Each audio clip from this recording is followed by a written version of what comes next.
선생님 안녕하세요. 네. 이번 시간에는 그리스도인의 교제란 무엇인가에 대해서 말씀을 교제하도록 하겠습니다. 유인물 가지고 계시죠? 네. 유인물을 참조해 가시면서 함께 보시면 좋을 것 같습니다. 방금 서두에 말씀드린 대로 우리는 교제라는 말을 흔히 사용합니다. 제가 지금 하고 있는 걸 뭐라고 하죠? 말씀 교제. 그리고 성도님들을 가정에 초대해가지고 막 음식 차려놓고 식사 교제. 운동할 때도 거기다가 뭘 붙이죠? 운동 교제. 이번 주일에는 야구 교제를 했죠. 그전에는 축구 교제를 많이 했었는데 지금 이 자리에 모인 것도 교제를 위해서 모인 거죠. 자, 그렇다면 초대교회 성도들은, 성경에 나와 있는 초대교회 성도들은 어떤 식으로 교제를 했을까요?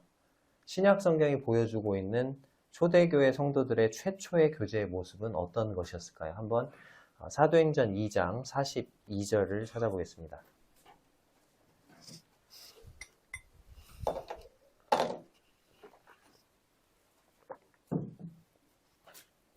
신약 성경 190쪽입니다. 사도행전 2장 42절입니다. 같이 한번 읽어볼까요? 시작. 그들이 사도의 가르침을 받아 서로 교제하고 떡을 떼며 오로지 기도하기를 힘쓰니라. 자, 여기 교제라는 말이 나오는데요. 여기 나오는 이 교제라는 말이 성도들이 함께 차를 마시거나 식사를 하면서 이야기를 나눈 것, 또는 성도님들이 같이 차를 타고 어디론가 멀리 여행을 떠나서 놀러 가는 것, 이런 것을 말할까요? 여기에 나와 있는 이 교제라는 말이 의미하는 게 뭘까요? 여기에 나와 있는 이 교제라는 말은 삶을 공유하는 것, 삶을 나누는 것을 의미합니다. 그 근거가 이어지는 구절인 44절부터 47절까지 나옵니다. 44절에서 47절을 교독해 보겠습니다. 제가 먼저 읽을게요. 믿는 사람이 다 함께 있어 모든 물건을 서로 통용하고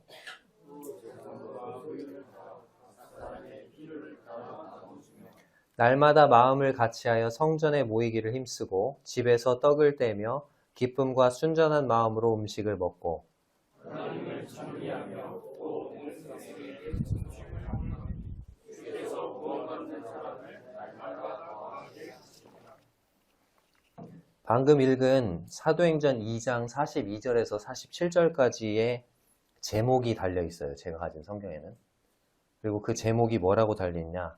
신자들의 교제라고 나와 있습니다. 혹시 그런 성경 가지고 계신 분 계십니까? 네. 몇 분이 고개를 끄덕이셨어요? 자, 신자들의 교제. 그러니까 여기 나와 있는 이런 모습들이 바로 신자들의 교제의 모습이라는 거죠. 자, 그럼 먼저 교제를 하기 위해서는 뭘 해야 될까요? 모여야 되겠죠. 그래서 여기 모인다는 말이 나와요. 44절과 46절에 이런 표현이 나옵니다. 44절에 보니까 믿는 사람이 어떻게 했다고요? 다 함께 있었다. 이렇게 되어 있습니다. 믿는 사람이 일부 함께 있었다예요? 뭐라고요? 다 함께 있었대요. 대단하죠. 다. 주일날 참석하는 성도님들 수가 100%라면 수요 집회에 참석하는 숫자는 몇 프로나 될까요? 한 50%에서 60%. 금요 집회는요? 네, 한 30% 내외. 초대교회 성도들은요? 집회에 상관없이 다 100%였겠죠. 그 다음에 여기 보니까 46절에 뭐라고 되어 있습니까? 날마다 마음을 같이하여 성전에 모이기를 힘쓰고 이렇게 되어 있습니다. 언제 모였다고요? 날마다 모였답니다. 우리는 몇 번 모입니까? 주일날 모여요. 그리고 지금 수요일날 모여요. 또 금요일날 모여요. 아이고 왜 이렇게 많이 모여? 근데 청년들은요. 저 이제 청년회 맡고 있잖아요. 청년들은 토요일도 모여요. 일주일에 몇 번 모이죠? 아유 많이 모이네. 이렇게 생각하잖아요.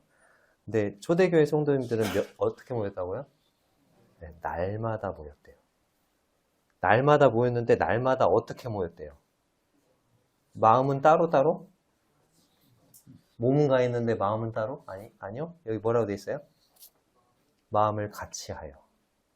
대단한 것 같습니다. 그죠? 아무튼 모였다는 거죠.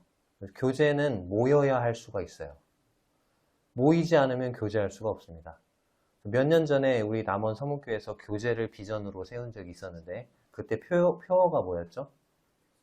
교제는 모일 때 시작된다. 이 층계 내려가다 보면은 그때 만든 표어를 그대로 붙여놨어요. 버리지 않고. 모이지 않으면 교제가 시작될 수 없다는 거죠. 아무리 좋은 말씀, 좋은 간증이 있어도 모이지 않으면 다 헛수고라는 것입니다. 우리 성도 집회 때 들었던 말씀인데요. 예수님의 제자 중 도마가 있었죠. 도마가 왜 예수님의 부활을 의심했습니까? 의심이 원래 많은 사람이라서? 아니요. 그 자리에 없었기 때문에 그래요. 그 자리에 없었기 때문에 주님의 음성을 들을 수가 없었고 그 자리에 없었기 때문에 주님의 그 영광스러운 부활의 모습을 볼 수 없었던 거예요.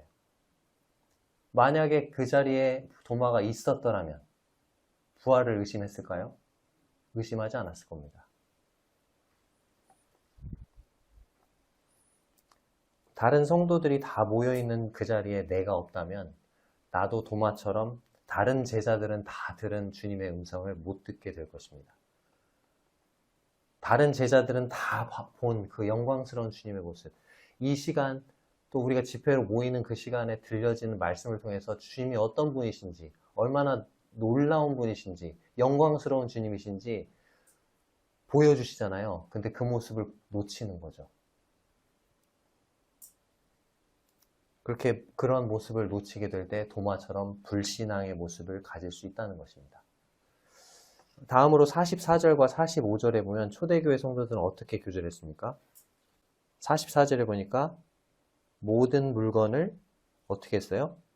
서로 통용하고 또 재산과 소유를 팔아 각 사람의 필요를 따라 나눠주며 이렇게 되어 있습니다. 당시에 오순절날 해외파 유대인들이 예루살렘에 왔다가 베드로의 설교를 듣고 구원받아서 더해진 성도들, 예루살렘 교회에 더해진 성도들이 많았는데 그 사람들 중에서 어떤 사람들은 자기 나라로 돌아가지 않고 예루살렘에 계속 머물러 있었던 성도들도 많았던 것 같습니다. 그래서 그 예루살렘 성도들이 어떻게 했어요? 자기들이 가지고 있는 재산과 소유, 물건을 가지고 다른 성도들의 필요와 궁핍을 도왔다고 나와 있습니다. 이게 바로 교제라는 거죠. 그리고 46절에 보면 또 뭐가 나와 있습니까? 집에서 떡을 떼며 그 다음에 뭐라고 나와 있어요? 기쁨과 순전한 음식으로 뭘 먹었어요? 음식을 먹고. 그렇기 때문에 우리도 함께 음식을 나누잖아요. 주일날 말씀 끝나고 같이 음식을 나누죠. 그걸 뭐라고 해요? 애찬. 사랑 애자를 써서 사랑의 만찬이다 해서 애찬이라고 하는 거죠. 그리고 그 애찬 이외에도 성도님들을 집으로 초청해서 함께 음식을 나누는 겁니다. 나누는 게 바로 교제예요. 그리고 47절에 보면 어떻게 했습니까? 함께 하나님을 찬양했다는 거예요.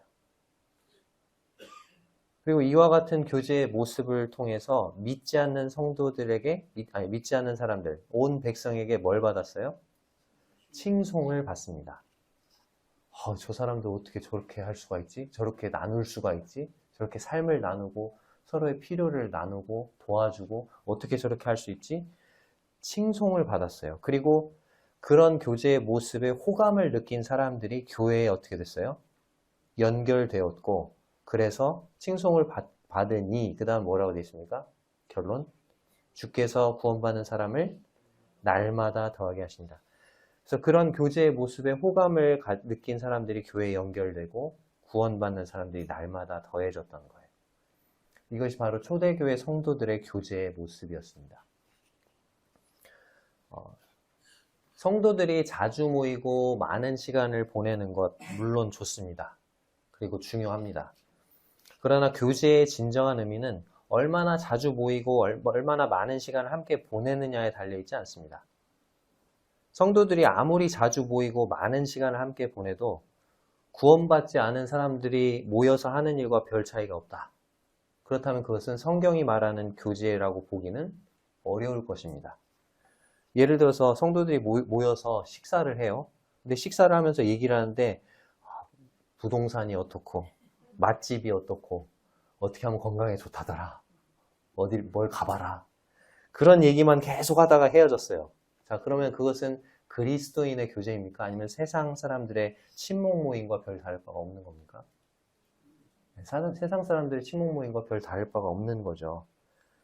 중요한 것은 여기 지금 우리 초대교회 성도들의 모습처럼 자신이 가진 것으로 성도들의 필요를 채워주고 그 시간을 통해서 하나님이 찬미를 받으시고 그리고 하나님이 어떠하신 분이심을 드러내는 것입니다.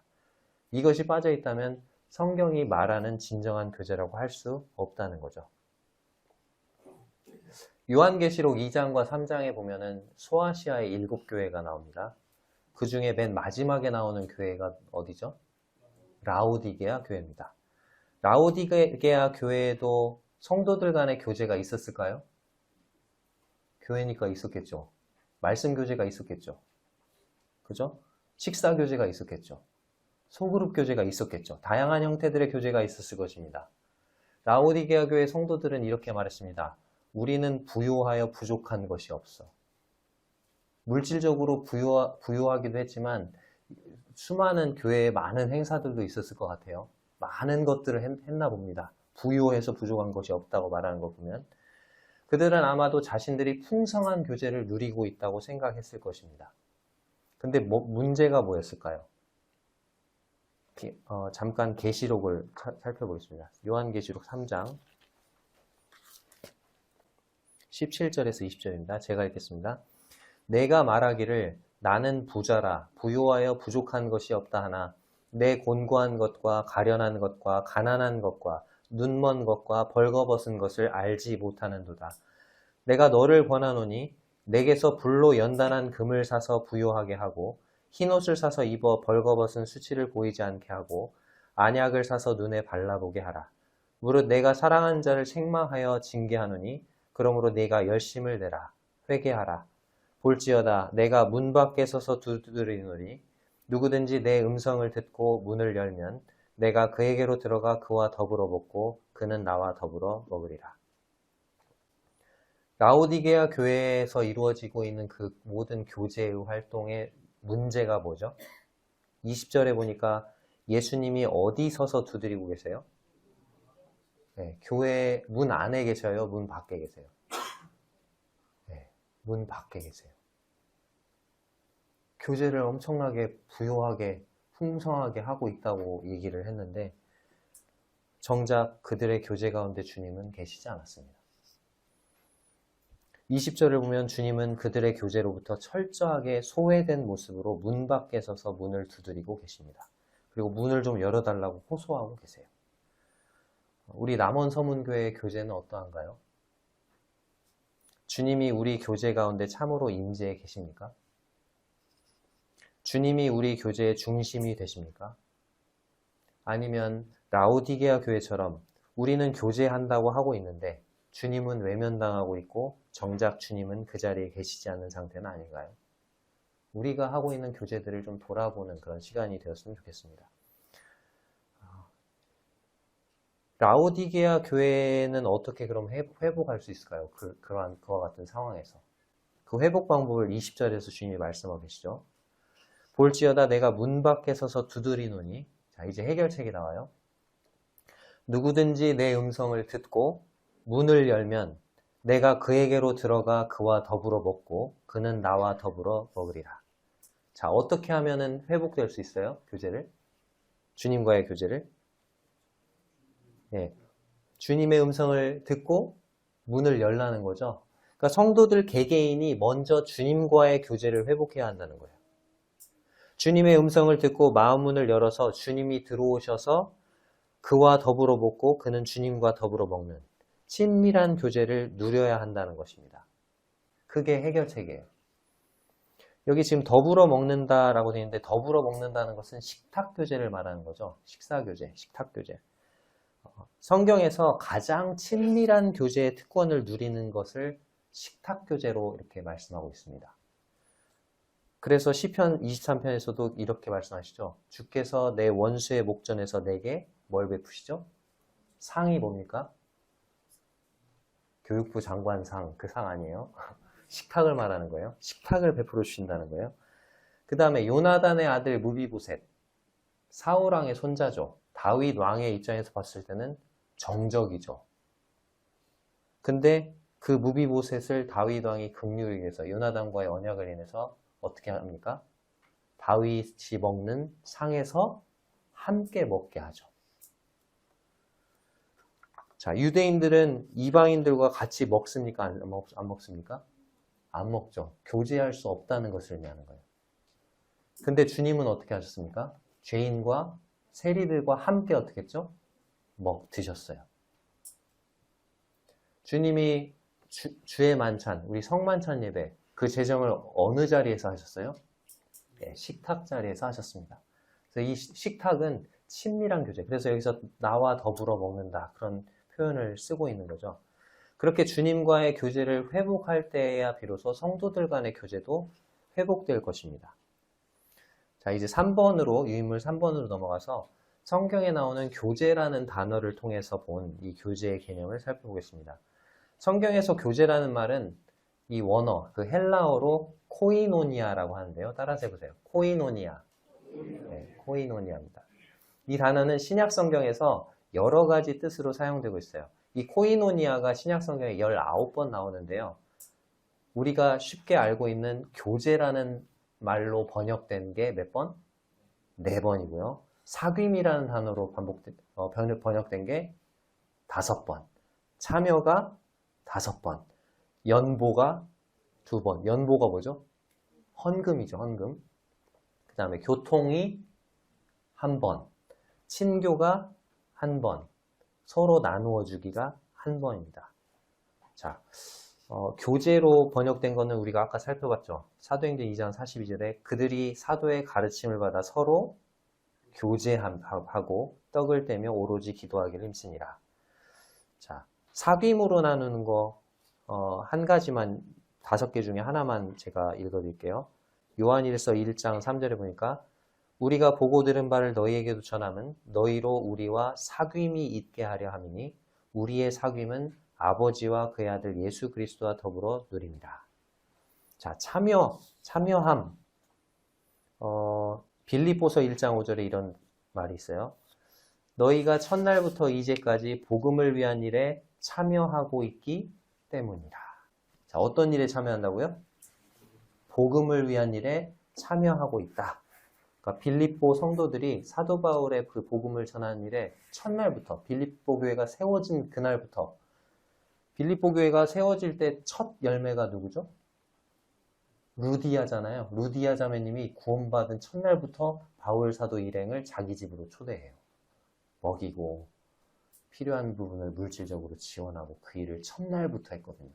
그래서 첫날부터 지금까지 복음을 위한 일에 참여했다. 그렇게 얘기를 하고 있죠. 그 다음에 연보. 로마서 15장 26절에 나와 있는 구절 한 절 읽어드리면 이는 마게도냐와 아가야 사람들이 예루살렘 성도 중 가난한 자들을 위하여 기쁘게 얼마를 연보하였습니다. 자, 헌금을 했다는 거죠. 마게도냐와 아가야 성도들이 예루살렘의 가난한 성도들을 위해서 헌금을 했다는 거예요. 그 헌금이 바로 뭐라는 거예요? 교제라는 거죠. 똑같은 말이라는 거죠. 자, 그리고 교통하심은 고린도 후서 13장 13절에 나오는데 주 예수 그리스도의 은혜와 하나님의 사랑과 성령의 교통하심이 너희 무리와 함께 있을지어다. 친교라는 단어는 갈라디아서 2장 9절에 나오는데요. 또 기둥같이 여기는 야고보와 게바와 요한도 내게 주신 은혜를 알므로 나와 바나바에게 친교의 악수를 하였으니 우리는 이방인에게로 그들은 할례자에게로 가게 하려 합니다. 자, 서로 나누어 주기로 번역된 부분은 히브리서 13장 16절에 오직 선을 행함과 서로 나누어 주기를 잊지 말라. 하나님은 이 같은 제사를 기뻐하십니다. 그래서 이 교제라고 번역된 이 단어, 원어, 이게 코이노니아인데 이 코이노니아라는 단어가 여러 가지 의미로 번역이 됐다는 거죠. 그죠? 자, 한번 외워볼까요? 교제가 몇 번? 4번. 자, 19번이라고 했어요. 총 4번. 그 다음 교재랑 가장 비슷한 단어가 뭐예요? 사귐이죠. 교재하고 사귐이 몇 번? 5번. 합치면 벌써 몇 개예요? 9개죠. 벌써 였어요. 9개. 자, 그 다음에 또 많이 나온 게 뭐였어요? 아까. 참여가 또 5번이에요. 그러면 합치면 지금 몇 개예요? 14개 벌써 다 외웠죠. 14개예요. 그 다음으로 많은 게 2번인데 2번이 연보입니다. 그리고 한 번씩 나오는 게 있는데 하나는 교통하심, 그 다음 교통, 그 다음 친교, 또 하나는 서로 나눠주기. 오, 다 외웠어요. 다시 한번. 교재가 몇 번? 4번. 그 다음 교재랑 가장 비슷한 거 사귐이 5번. 그 다음 또 5번이 뭐죠? 참여고요. 그 다음에 2번이 연보고요. 그 다음에 하나씩 나오는 게 교통, 그 다음 친교, 그 다음 서로 나눠주기. 예. 뭐 나머지는 다 잊어버려도 아까 교재, 사귐, 참여 이 정도만 외우셔도 연보까지만 외우셔도 참 좋겠습니다. 그러니까 이 코이노니아, 교재라고 번역된 이 원어의 의미를 살펴보니까 사귄다, 함께 나눈다, 공유한다 그런 뜻이에요. 나누어 준다는 거죠. 자, 이제 4번으로 가보겠습니다. 수직적 차원과 수평적 차원의 교재. 자, 교재는 2가지 차원으로 나누어집니다. 먼저 수직적 차원의 교재는 어떤 교재일까요? 하나님과 나 사이의 교제를 수직적 차원의 교제라고 합니다. 자, 수평적 차원의 교제는 뭘까요, 그럼? 나와 누구? 네, 성도들 간의 교제를 수평적 차원의 교제라고 합니다. 자, 그렇다면 이 2가지 차원의 교제 중에서 더 중요한 교제는 뭘까요? 더 중요한 교제. 수직적 차원의 교제가 더 중요할까요? 수평적 차원의 교제가 더 중요할까요? 네, 수직적 차원의 교제가 더 중요합니다. 왜요? 하나님과 나와의 그 개인적인 이 수직적인 교제가 잘 이루어져야 성도들 간의 수평적인 교제도 잘 이루어진다는 거죠. 하나님과의 관계가 나쁘면요. 성도들과의 관계가 좋을 수 있을까요? 나쁘죠. 근데 하나님과의 관계가 좋으면요. 성도들과의 관계도 좋은 거죠. 하나님과 긴밀한 교제를 통해서 영적으로 내가 충만해져야 성도들을 만났을 때 교제에서 좋은 것이 나가죠. 그쵸? 내가 영적으로 하나님과의 수직적인 교제를 통해서 영적으로 건강해야만 다른 성도들을 잘 도울 수 있는 겁니다. 그래서 하나님과의 교제는 성도들 간에 이루어지는 교제의 원천입니다. 제가 이 시간 말씀 교제를 하고 있죠. 자, 누구한테 받아서 전하고 있죠? 네, 하나님과의 교제를 통해서 받은 말씀을 성도님들과 지금 교제하고 있는 거잖아요. 그죠? 우리가 나누는 게 다 그래요. 물질 누구한테 받죠? 하나님께 받은 것을 나누는 거예요. 간증은요? 하나님께서 내게 경험해 주신 것을 받아서 나누는 거예요. 다 그래요. 성도들 간의 교제는 항상 수직적인 하나님과의 교제에 기초해서 나가게 되어 있습니다. 자, 그렇다면 하나님과 나 사이의 이 수직적인 교제만 중요하고 성도들 간의 수평적인 교제는 별로 중요하지 않을까요? 나는 하나님과 교제만 하면 됐어. 성도도 안 만나. 이거 좋은 거예요? 안 좋은 거예요? 안 좋은 거죠. 왜 그럴까요? 성도들과의 그 수평적인 교제 역시 우리에게 매우 큰 영향을, 우리 영적 건강 상태에 큰 영향을 미치기 때문에 그렇습니다. 성도들과의 이 수평적인 관계는 하나님과의 그 수직적인 관계도 영향을 미치기 때문에 그래요. 성도들과의 수평적인 교제를 통해서 하나님과 개인적으로 더 깊이 있고 풍부한 교제를 갖는데 도움을 받을 수도 있고요. 지금 여러분들이 이 자리에 앉아 계시잖아요. 제가 지금 수평적 교제를 나누고 있죠. 이 교제를 통해서 하나님이 교제에 대해서 이런 것을 원하시는구나. 그걸 아시게 되시고 하나님과 더 깊은 교제를 나누시는데 도움이 될까요? 그렇죠. 그러니까 수평적인 교제는 수직적인 교제에 좋은 영향을 미칠 수도 있는 거죠. 그런데 성도들과 부정적인 교제를 나눴어. 안 좋은 얘기, 막 다른 성도를 막 비방하고 험담하는 막 얘기를 했어. 그러면은 마음이 안 좋겠죠. 그 상태에서 하나님과의 교제가 잘 이루어질까요? 안 이루어지겠죠. 그러니까 성도와의 이 수평적인 관계, 이 교제가 수직적인 교제에도 영향을 미치기 때문에 성도들과의 교제도 중요합니다. 하나님은 우리를 개개인으로도 부르셨지만 하나님은 우리를 어디로 불러 모으셨어요? 교회로 불러 모으셨어요. 교회라는 단어가 에클레시아인데 불러낸 무리라는 뜻이에요. 따로 불러냈다. 하나님은 우리를 교회로 부르신 거지 각계전투해 세상에서 너네 알아서 그렇게 따로따로 그렇게 부르시지 않았어요. 교회로 모여서 함께 섬기도록 부르신 거죠. 성도들과의 교제 가운데 거하기를 원하십니다. 자, 요한일서 1장으로 가보겠습니다. 요한일서 1장 3절 우리가 보고 들은 바를 너희에게도 전함은 이렇게 나와있죠. 우리가 보고 들은 바, 이 사도 요한이 보고 들은 바가 뭐냐? 1절과 2절에 나와 있는 태초부터 있는 생명의 말씀이에요.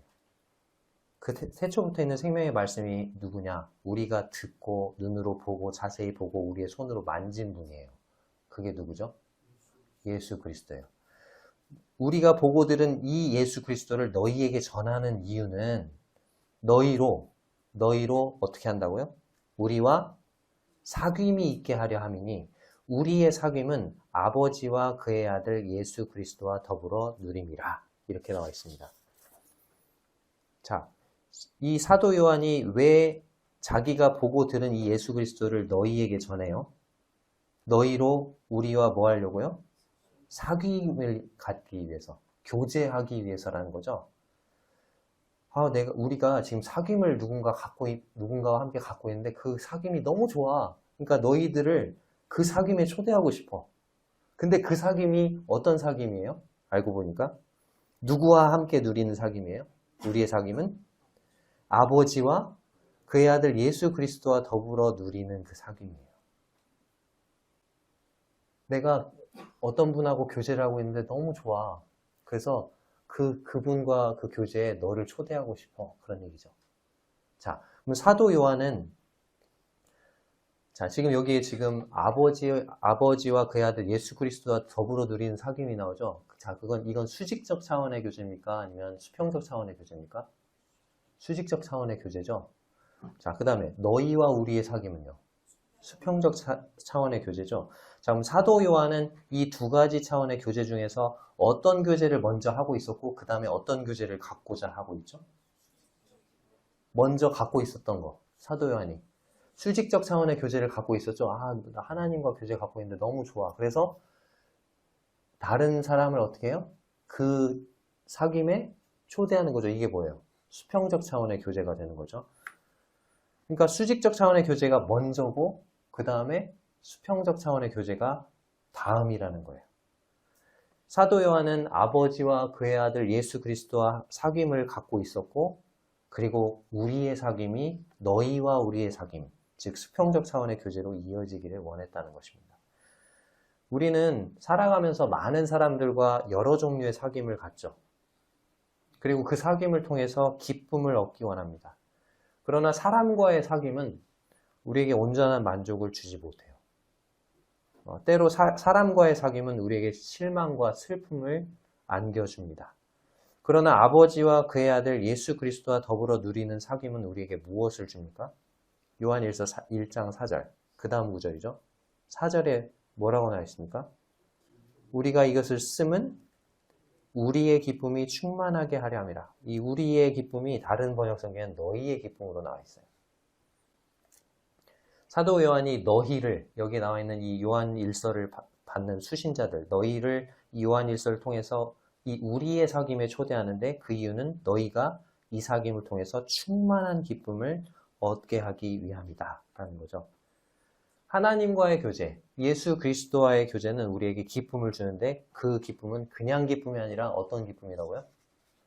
충만한 기쁨을 준다는 것입니다.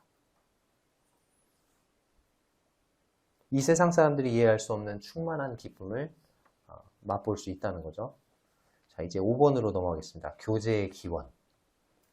이 교제라는 게 언제부터 시작됐을까요? 이 교제는 맨 처음에 삼위일체 하나님, 성부와 성자와 성령, 이 세 위격 간의 교제가 있으셨겠죠. 영원부터 계신 그 하나님, 그 세 위격 간의 교제가 있었을 거예요. 자, 그러다가 이제 이 세상을 창조하시고 누구를 만드셨어요? 인간을 만드셨죠. 인간을 만드시고 하나님과 인간 사이의 교제가 시작된 거죠. 그렇죠? 자, 근데 아담의 범죄로 인해서 그 하나님과의 교제가 어떻게 됐어요? 단절이 됐습니다. 그리고 그 교제를 회복하기 위해서 하나님께서 구약시대 때 그림자로 화목제사를 주시죠.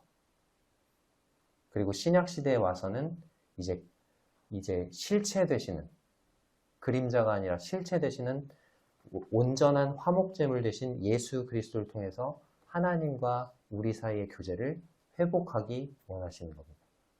이제 이것이 교제의 기원이죠. 자, 그러면 이제 교제의 기초로 넘어가겠습니다. 교제의 기초. 자, 교제의 기초는 누구입니까? 예수 그리스도입니다. 우리가 지금 이 자리에 있는 우리들이 서로 교제할 수 있는 이유가 뭐예요? 예수 그리스도입니다. 예수 그리스도의 피로 하나님의 자녀들이 되었고, 그래서 아버지 하나님과 교제할 수 있는 관계가 됐죠. 또 예수 그리스도의 몸된 교회의 지체들이 되었죠. 전에는 아무 관계가 없고 상관이 없었던 사람들이 예수 그리스도의 피로 인해서 서로 교제할 수 있게 된 것입니다. 구원받은 성도들은 예수 그리스도의 피에 기초해서 하나님의 자녀로서, 또한 예수 그리스도의 몸된 교회의 지체들로서 교제 관계를 누릴 수가 있습니다. 교제의 기초가 예수 그리스도라고 했죠. 그러니까 예수 그리스도와의 수직적인 교제는 성도 간의 수평적인 교제를 가능하게 합니다. 예수 그리스도와의 교제가 없다. 그럼 없는 사람 간에는 교제가 돼야 안 돼요? 안 되는 거죠. 불가능한 거죠. 한번 예를 들어 볼게요. 예수님의 12제자 중에 마태가 있었어요. 자, 마태의 직업은 세리였습니다.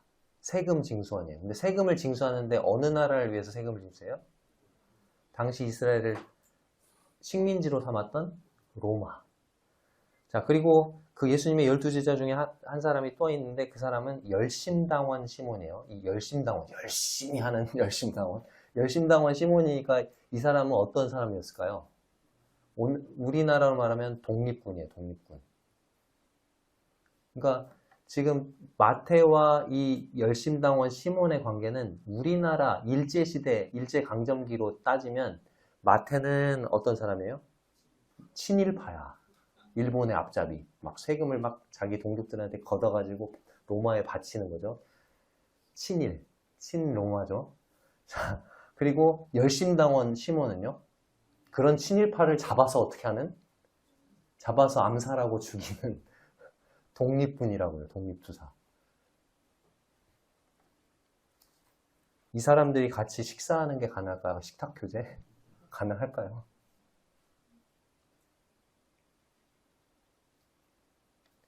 예수 그리스도 밖에서는 불가능하죠. 이들이 교제한다? 불가능합니다. 근데 예수 그리스도 안에서는요, 가능한 거죠.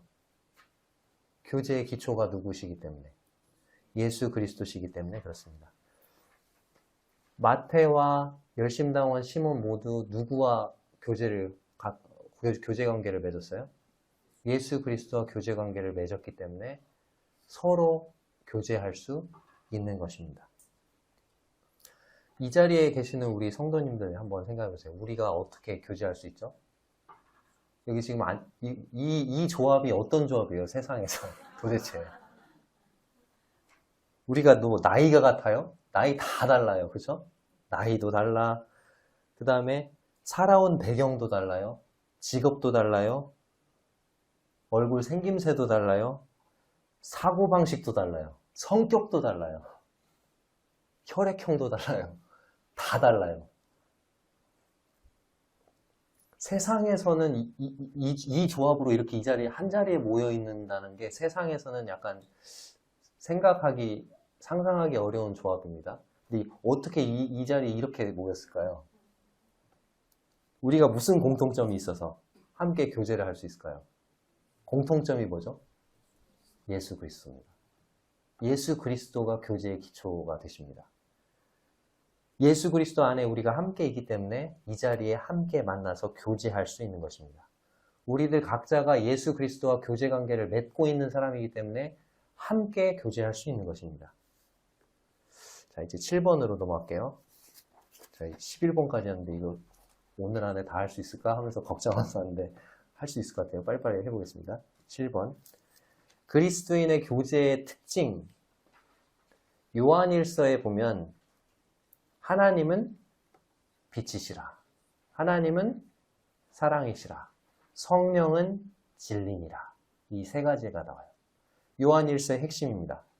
하나님은 빛, 사랑, 진리. 하나님이 가지신 속성이 세 가지로 표현되고 있어요.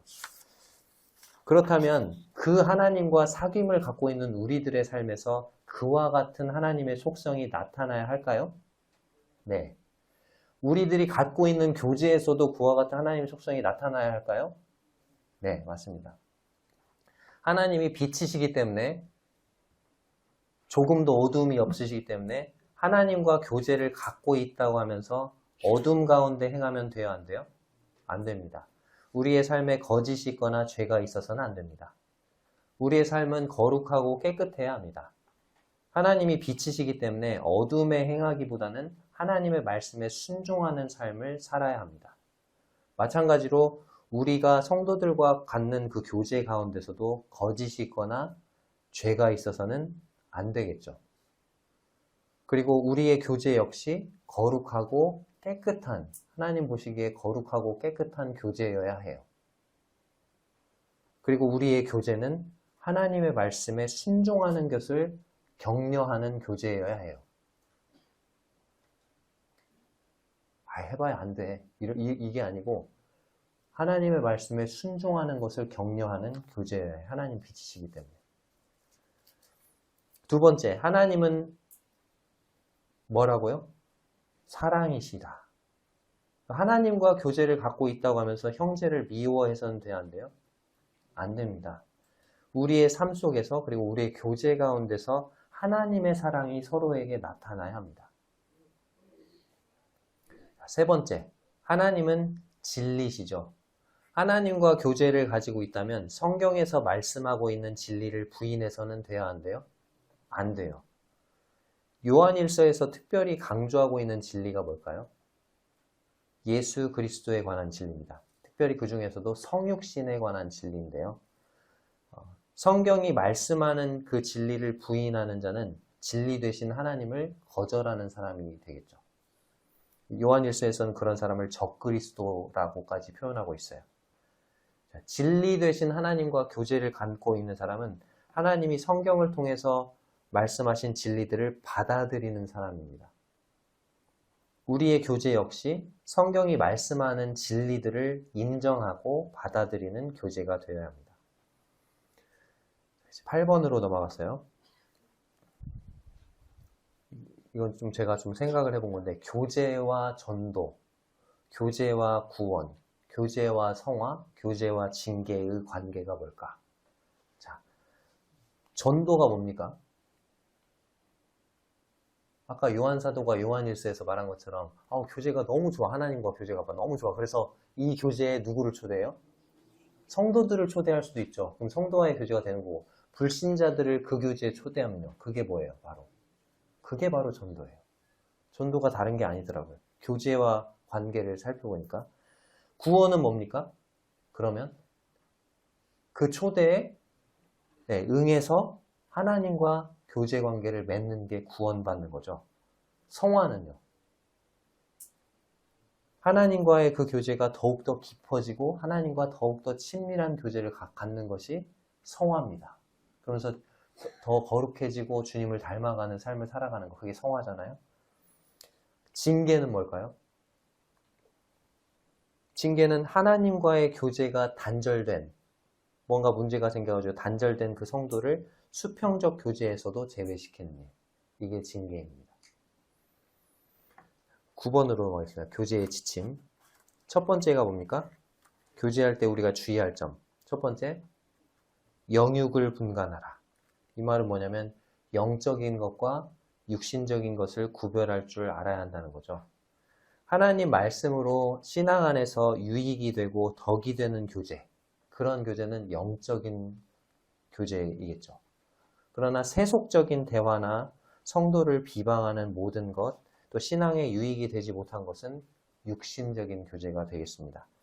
영적인 것은 어떻게 하죠? 장려해야 되겠죠. 그러나 육신적인 것은요, 경계하고 금지시켜야 합니다. 어떤 분이 이렇게 얘기했어요. 비방이나 판단은 세 사람을 죽인대요. 비방하고 판단하는 건 몇 사람 죽인다고요? 세 사람. 누굴까요? 첫째, 말하는 본인. 둘째, 그걸 듣는 사람. 세 번째, 그 비방의 대상이 죽는데요. 세 사람이 죽는데요. 자, 두 번째 교제의 지침. 공사를 구별하라. 공적인 것과 사적인 것을 구분할 줄 알아야 된다는 거죠. 어떤 교제의 내용이 어떤 한 개인에 국한된 것일 수도 있어요. 그러나 어떤 것은 개인적이면서도 다수 또는 공적인 것과 직결되는 것일 수 있다는 거죠. 그럴 때 우리는 조심하게, 조심스럽게, 합당하게, 지혜롭게 행동을 취할 필요가 있다는 것입니다. 자, 세 번째 지침이 뭡니까? 경중을 분별하라. 경이 뭐죠? 가벼울 경, 중은 무거울 중이죠. 그러니까 이게 가벼운 내용인지 무거운 아주 중요한 내용인지 그것을 분별해야 된다는 거죠. 사안의 경중에 따라서 내가 얘기할 수 있는 게 있고 함부로 말해서는 안 되는 게 있다는 거죠. 내가 말할 수 있는 것이 있고 말해서는 안 될 것들이 있다. 그것을 우리는 생각해야 됩니다. 네 번째 뭡니까? 진위를 판단하라. 이게 진짜인지 거짓인지 판단하라는 거죠. 교제에 있어서 우리가 교제할 때 거짓으로 교제하면 돼야 한대요? 안 되겠죠. 그런데 우리는 어떤 때는 나를 좀 유리하게, 나를 유리하게 뭔가 이렇게 얘기하고 싶어가지고 진실보다는 좀 나에게 더 유리하게, 유리한 쪽으로 얘기를 하는 경향이 있잖아요. 근데 이 사람 얘기를 들어보면 이 사람 말이 맞는 것 같아. 근데 그 다음 사람이 와서 얘기를 들어보면 또 어때요? 그게 또 아닌 경우가 있잖아요. 성급하게 판단하서는 안 돼요. 진위를 판단해야 합니다. 10번입니다. 피해야 할 교제. 피해야 할 교제는 성경에서 피해야 될 교제로 고린도전서 10장에서 귀신과의 교제를 피하라고 말씀하고 있습니다. 두 번째, 불신자와의 교제. 고린도후서 6장 14절에서 너희는 믿지 않는 자와 멍에를 함께 매지 말라고 말씀하고 있습니다. 결혼이나 동업관계 이런 식으로 완전히 얽매이게 되는 그런 관계를 맺지 말라는 거죠. 그 다음에 세 번째, 이단과의 교제. 요한이서 1장 10절과 11절에서는 이렇게 말씀합니다. 누구든지 이 교훈을, 바른 교훈을 말하는 거예요. 성경의 건전한 교훈. 이 교훈을 가지지 않고 너희에게 나아가거든 그를 집에 들이지도 말고 인사도 하지 말라. 그에게 인사하는 자는 그 악한 일에 참여하는 자입니다. 이단과는 교제할 수 없습니다. 네 번째, 누굽니까? 타락한 자와의 교제. 고린도전서 5장 11절에는 만일 어떤 형제라 일컫는 자가 음행하거나 탐욕을 부리거나 우상 숭배를 하거나 모욕하거나 술 취하거나 속여 빼앗거든 사귀지도 말고, 사귐이 나오죠. 사귀지도 말고 그런 자와는 함께 먹지도 말라 합니다. 다섯 번째, 한담자와의 교제. 잠언 20장에 나와 있는데요. 두루 다니며 한담하는 자는 남의 비밀을 누설하나니 입술을 벌린 자를 사귀지 말지니라. 우리말 성경으로 다시 읽어드리고 있습니다. 남의 말을 하고 다니는 사람은 비밀을 누설하게 돼 있으니 입을 함부로 놀리는 사람과는 어울리지 마라. 이렇게 말씀하셨습니다. 11번 마지막입니다. 교제의 단절과 회복. 하나님과의 친밀한 교제 가운데 거하면 참 좋은데 하나님과의 교제가 단절이 되고 깨어지는 것, 그런 일이 있을 수 있죠. 신자로서 매우 비극적인 경우인데요. 교제의 단절의 원인이 뭘까요? 첫 번째로 죄 가운데 행할 때. 만약 우리가 어둠 가운데 행한다면 하나님과의 사귐이 있을 수 있어요? 없어요? 네, 없다고 요한일서에서 말씀하고 있어요. 자, 그렇게 죄 가운데 행했을 때 그러면 어떻게 해야 됩니까? 회복하기 위해서 죄를 짓게 됐을 때는 바로 자백하고 버리라고 말씀하고 계세요. 자, 두 번째, 세속성.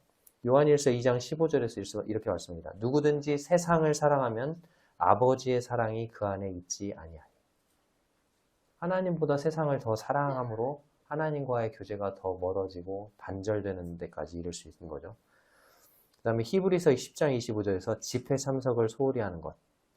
모이기를 패하는 어떤 사람들의 습관과 같이 하지 말고 라고 말씀하고 있죠. 주님을 사랑하게 되면 주님의 백성을 사랑하게 되고 그들과 함께 있기를 원하게 되는 거죠. 근데 주님보다 세상을 더 사랑할 때 성도들을 사랑하는 마음이 식어지고 그 성도들이 함께 모이는 시간에 대한 사모함도 식어지게 되는 거예요.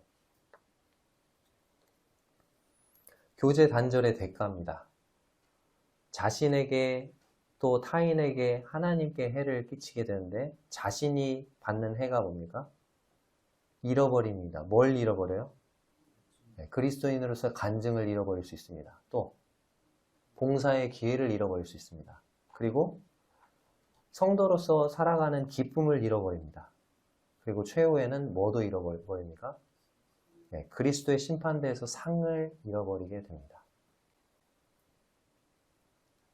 그리고 이 땅에서 하나님의 징계를 받을 수 있고요. 또 고린도전서 11장에 나오듯이 육체의 질병을 겪을 수도 있고 죽음에 이를 수도 있습니다. 하나님이 그냥 데려가실 수도 있는 거죠. 자, 타인에게 해를 끼치는 건 뭡니까? 그 교제 단절로 인해서 중대한 범죄를 하게 되고 뭐 그렇게 하게 됐을 때 다른 성도들을 실족하게 할 수 있죠. 또 그 일로 인해서 믿지 않는 자들로부터 비방을 받게 됩니다. 교회가. 또요, 그 가족들이 불행을 겪게 됩니다. 하나님께는요, 하나님의 이름이 하나님의 이름에 욕을 끼치게 됩니다. 자, 교제 단절에 대한 처방입니다. 죄를 어떻게 하라고요? 자백하고 버리라는 거죠. 그리고 죄를 자백한 후에는 자백한 죄를 용서해 주시겠다는 주님의 약속을 믿고 주님 앞에 나아가셔야 합니다. 그리고 날마다 하나님과 친밀한 교제를 유지하도록 노력해야 합니다. 네, 아주 바쁘게 빠르게 교제에 대해서 한번 정리를 해봤는데요. 아무튼 교제에 대해서 저도 이번에 정리할 기회를 얻으면서 하나님께서 원하시는 교제가 뭔가, 우리 교회의 교제는 괜찮은가 좀 살펴보는 그런 기회를 가졌습니다. 아무쪼록 우리 남원서문교회 성도님들이 주님과 친밀한, 먼저는 주님과 친밀한 이 수직적인 교제, 친밀한 교제 가운데 성도님들과도 풍성하고 또 주님 보시기에 아름답고 성경적인 그런 교제를 누리는 우리 성도님들이 되시기를 바랍니다. 이상으로 말씀을 마치겠습니다. 감사합니다.